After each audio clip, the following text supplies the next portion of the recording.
Bonjour à tous et bienvenue pour un nouveau sujet tabou. J'étais obligée parce que ça fait tellement longtemps qu'on n'en a pas fait que là fallait faire une vraie intro. Ça va Marjorie? Ça va et toi? Ouais. Donc aujourd'hui on est avec Marjorie, experte en fessiers. Experte? On sait pas. Mais en gros, elle a étudié le sujet en profondeur parce que c'est quelque chose qui l'intéressait comme un tas d'autres sujets. Mais comme elle a une culture américaine, you know what I mean, very poussée, c'est pour ça qu'on a fait la vidéo ensemble. Donc aujourd'hui, nous allons vous parler des pires méthodes qui existent, les plus sombres qu'à mon avis vous ne connaissez pas pour grossir votre boule. Donc surtout à ne pas reproduire. Ah, il faut mettre un petit disclaimer en voilà. Ne faites pas ça chez vous. Exactement. Mais pas. Vous avez les boutichelles sur mon site internet. Vous avez des transformations incroyables où vous allez pouvoir faire développer vos fessiers avec des méthodes sportives et naturelles. Exactement. Ne vous inquiétez pas. En plus, vous avez une photo derrière de mon boule. Donc c'est parfait. Je sens que ça part en couille, c'est normal. Donc pour commencer la vidéo, Marjorie, on s'est dit qu'on allait introduire avec le pourquoi ça a commencé, cette culture du big booty. Comment ça a commencé? Comment ça a commencé?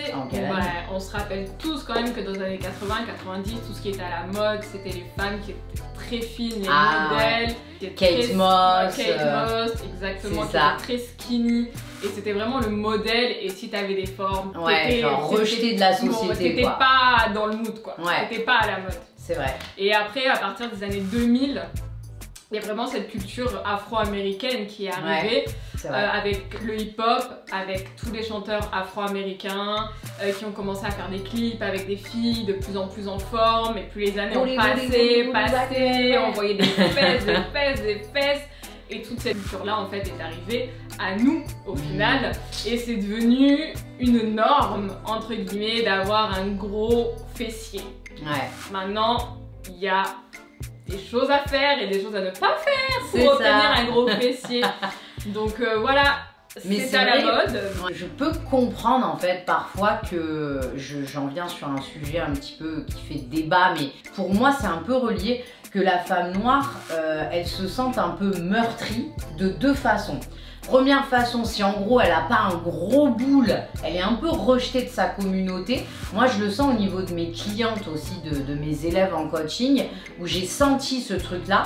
Et deuxième chose, c'est que les blanches ont voulu en fait à un moment donné un peu ressembler à la femme noire qui était tendance, etc. Et donc vouloir se grossir comme ça, les traits, les fessiers, etc. Mais indirectement, je pense, sans le vouloir, c'est pas toujours conscient. Mais c'est vrai qu'on veut toute une taille fine, un big boule avec Gilo, les latinos avec les femmes noires, etc. Moi, dans ma vision des choses, je les vois plus comme un modèle que comme quelque chose de péjoratif. Mais je peux comprendre qu'on se sente un petit peu meurtri par ce phénomène-là également. Bon, on va venir au vif du sujet. C'est parti!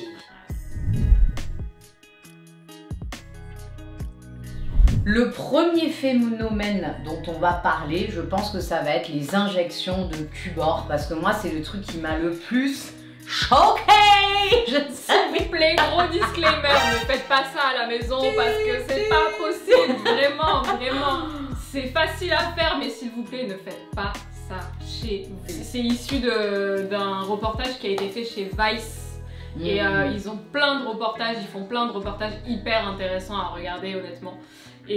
Mais s'il vous plaît, ne faites pas ça chez vous, les cubes, donc des Cubor que vous mettez dans votre sauce pour faire votre poulet, tout ça. Mais ça vient d'Afrique. Ça vient de l'Afrique, mais ça vient parce pourquoi on en revient à ce qu'on disait tout à l'heure, le fait que la femme noire doive avoir ce fessier parce qu'on attend d'elle qu'elle l'ait, parce que c'est une normalité. Alors que non, je suis désolée, il n'y a pas de normalité, il n'y a aucune couleur de peau qui doit être mis dans des cases, donc ça aussi il faut arrêter ces conneries. Ni aucun corps, ni non, aucune forme. On peut être noir et pas avoir de poitrine, pas avoir de fesses, voilà, faut arrêter. Et ça c'est la pression masculine aussi. Exactement. En fait cette tendance, entre guillemets, cette pratique des cubors, elle vient du Congo en fait. Et on sait qu'au Congo, il y a beaucoup cette culture autour de la musique, des danseuses, etc. Qui doivent avoir des formes pour pouvoir danser sur scène avec, enfin voilà, même les chanteurs veulent des danseuses en forme, des cuisses, des fesses, en chair. Donc elles ont mis en place, enfin je ne sais pas qui a trouvé ça exactement, mais elles ont mis en place ces injections de cubor. Et ça a des conséquences très dramatiques. Surtout sur des jeunes filles, etc. Donc comme on peut voir dans le reportage, ça va être développer des cancers, des problèmes de peau, des problèmes cutanés, des escarres. Moi j'avais vu des espèces de trous comme ça. Non, les cubors c'est surtout, ça va être surtout puisqu'en fait comme c'est un mélange, enfin en fait tout simplement de l'eau avec intoxication. C'est plus des maladies rectales en fait au final. Ah oui, au niveau du côlon, exactement, au niveau du côlon, des cancers, etc. Après ça va pas forcément créer de nécrose ou quoi que ce soit. Mais en revanche, ça va créer des maladies rectales, des cancers, etc. Parce que tout simplement s'injecter un mélange d'eau avec du cubor, avec une seringue dans l'anus, objectivement, quand vous mettez un suppositoire, déjà ça fait pas du bien.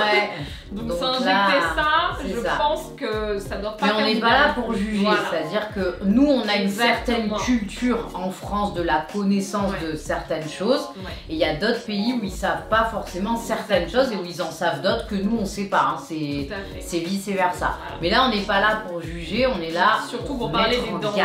Pour parler des dangers, c'est ça. Donc ça c'est le premier. Le premier, pour moi, il vient dans le top 1, numéro 1 des trucs improbables. En numéro 2, qu'est-ce que tu dirais pas? Numéro 2, improbable, c'est les crèmes. Les crèmes. La crème en question, c'est les crèmes que vous voyez certaines personnes de télé-réalité vous parler très régulièrement, dont la Kim Glow. Alors elle, c'est carrément dans sa bio Instagram. En fait, il y a un truc qu'il faut qu'on m'explique. Comment tu peux promouvoir une crème qui fait grossir les seins et les fesses quand toi-même tu as fait un déplacement de graisse, je sais plus comment on appelle ça, un lipofilling, et que tu as des prothèses mammaires? Explique-moi le concept. Vraiment, je veux qu'on m'explique. Je comprends pas. Comment tu peux prendre les gens à ce point pour des... Voilà, juste... voilà, je suis désolée, mais j'étais obligée. Donc, c'est de crème à la... On va mettre plein de bips pendant l'émission. Qu'est-ce que c'est? Alors, ça contient... Donc, j'ai fait la liste des ingrédients, on va les détailler ensemble. Donc, butyrospermum parky butter, en gros, c'est du karité. C'est de la crème de karité. Donc, du beurre de karité. Au mieux, ça hydrate. Au pire, ça fait rien de spécial. Donc, c'est un hydratant. Très bien.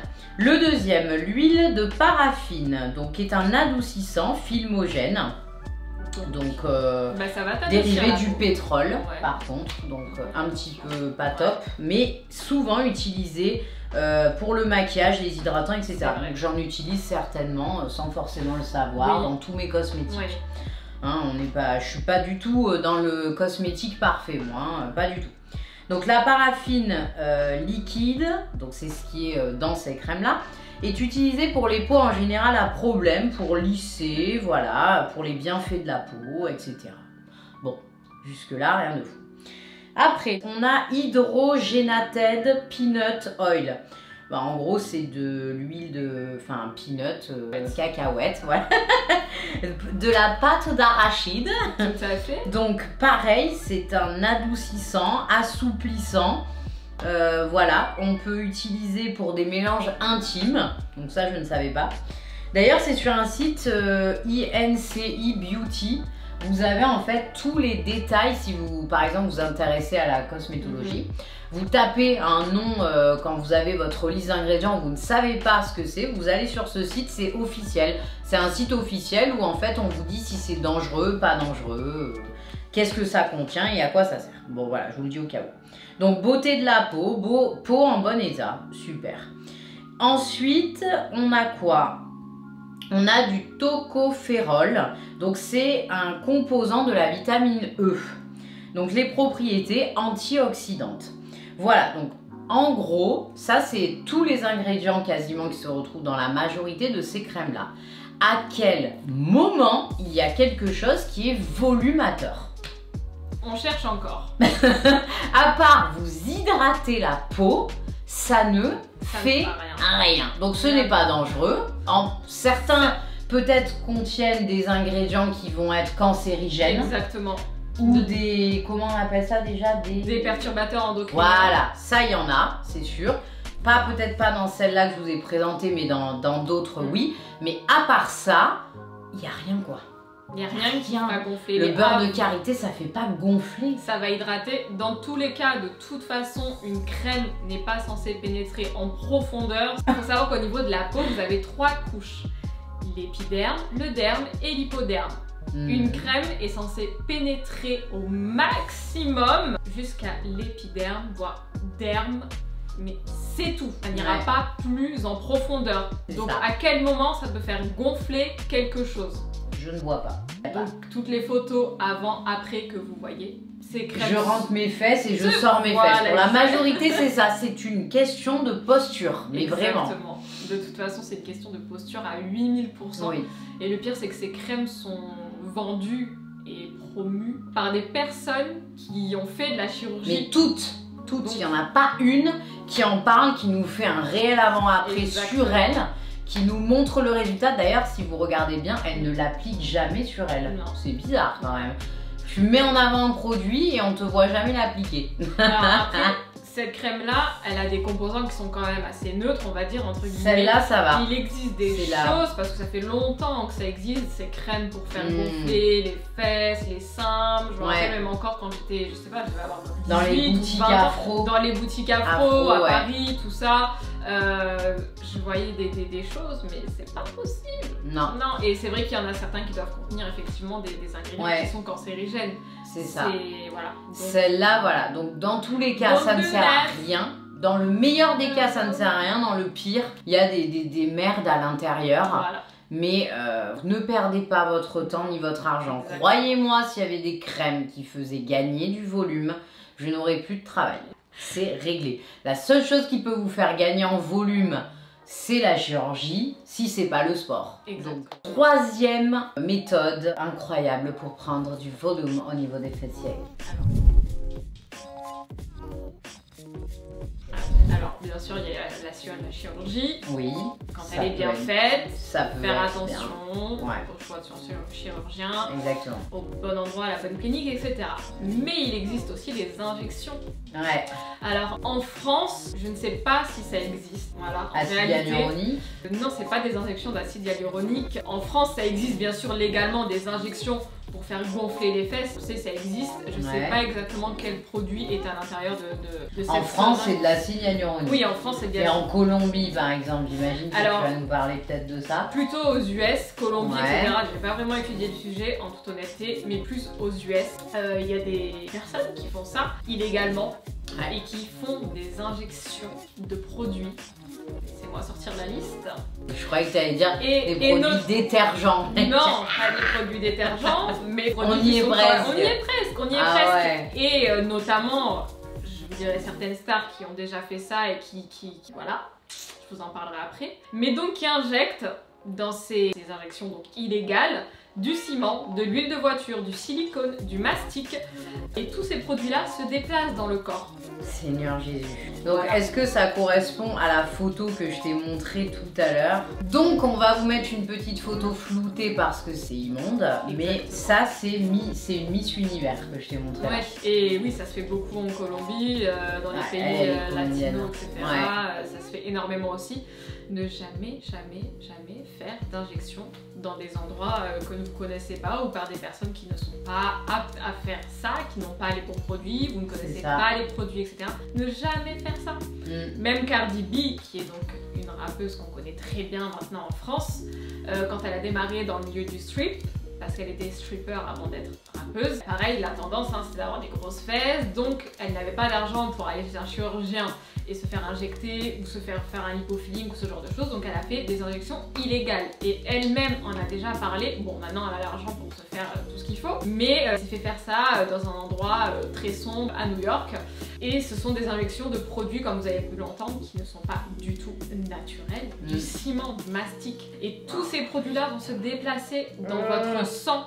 Et au final, les résultats peuvent être dramatiques, mais vraiment dramatiques, c'est-à-dire des nécroses, vous allez voir sur les photos, ça mange au bout d'un moment, ça mange la peau, ça grignote tout, ça infecte votre sang, vous pouvez en mourir.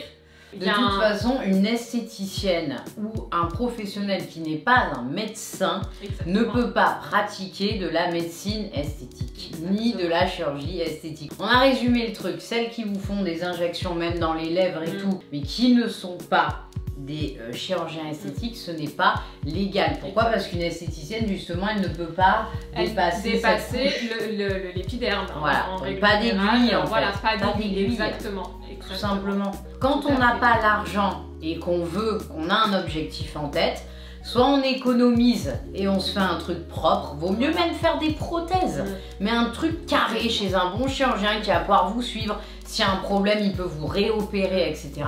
Que faire ça dans votre coin, prendre des médicaments, parce que oui, il y a aussi des compléments alimentaires pour prendre des fessiers. Ça, on n'en a pas parlé aussi. Mais il y a des compléments alimentaires qui font soi-disant volumateur. Mais pareil, qu'un scientifique vienne ici et me dise par quel procédé scientifique ça fonctionne. Voilà, un brûle-graisse, on peut l'expliquer, un complément cheveux, on peut l'expliquer, mais ça non. ça c'est pas possible quoi. De toute façon, je pense pas qu'une pilule puisse faire prendre du muscle dans tous les cas pour faire gonfler son fessier. Non. On est d'accord que c'est le muscle qui va gonfler et faire que du coup les fesses vont gonfler. Exactement. Et pour faire gonfler les neurones, il y a quelque chose ou pas? Les influenceurs là. On cherche encore. Pour développer le neurone, vous avez pas des compléments? Ça, ce serait énorme. Ouais. Moi, franchement, ils vont nous le sortir bientôt, on l'attend. C'est ça, j'ai rien contre les influenceurs ou les personnes de la télé-réalité, au contraire. Moi-même, des fois, je mets en avant des produits qu'ils peuvent eux aussi mettre en avant. Mais je les ai testés, j'ai cherché, j'ai regardé le comment, du pourquoi. D'ailleurs, ça, on me l'a déjà proposé. J'ai envoyé un mail, j'ai dit, mais vous foutez de ma gueule ou quoi? Moi qui vends des programmes, qui vend le sport et l'alimentation, je ne suis pas contre l'esthétique. D'ailleurs, chacun fait ce qu'il veut et voilà, il n'y a aucun problème. Mais faites attention à vous. Vraiment, c'est important. Est-ce qu'on a fait le tour des pires méthodes? Oui, bien sûr. Et si vous voulez voir un reportage qui est très intéressant, je vous mets tout en barre d'infos. C'est Killer Curls. C'était un reportage qui était sorti en 2018 sur BET. Vous pouvez le retrouver sur internet, mais que en anglais. Mais si vous parlez un petit peu anglais, si vous comprenez, il est assez facile à comprendre et c'est très intéressant. Il y a des bons témoignages de femmes qui ont fait ce genre d'injection justement illégale et qui se retrouvent aujourd'hui avec des fessiers complètement nécrosés. Une femme qui témoigne également qui a malheureusement dû être amputée des bras, des jambes à cause de ces injections illégales. N'hésitez pas à aller voir ce reportage. Je vais tout vous mettre en barre d'infos. Là où on est tout allé chercher, de toute façon, tous les renseignements, moi le site où je suis allée pour détailler, etc., les ingrédients, je vous mets tout en barre d'infos. Prenez soin de vous surtout, mangez bien, faites du sport et acceptez votre morphologie. Moi, voyez, regardez, j'ai des épaules. Mon pote, je suis un camionneur, tu sais comment je suis. Je pourrais jamais avoir des petites épaules féminines, mais c'est comme ça, c'est pas grave, c'est la vie, il faut s'accepter. Voilà. Et on a tous des défauts. On peut rectifier 2-3 petits trucs, mais voilà, faut pas tomber dans les extrêmes. Faire de la chirurgie, mais avec modération et accepter. Et bien faire avec des bons médecins, des bons chirurgiens. Si jamais vous avez la flemme de faire du sport, de faire le booty shell, si jamais vous avez my god, je peux comprendre, il n'y a pas de problème. Mais voilà, du coup faites attention à vous.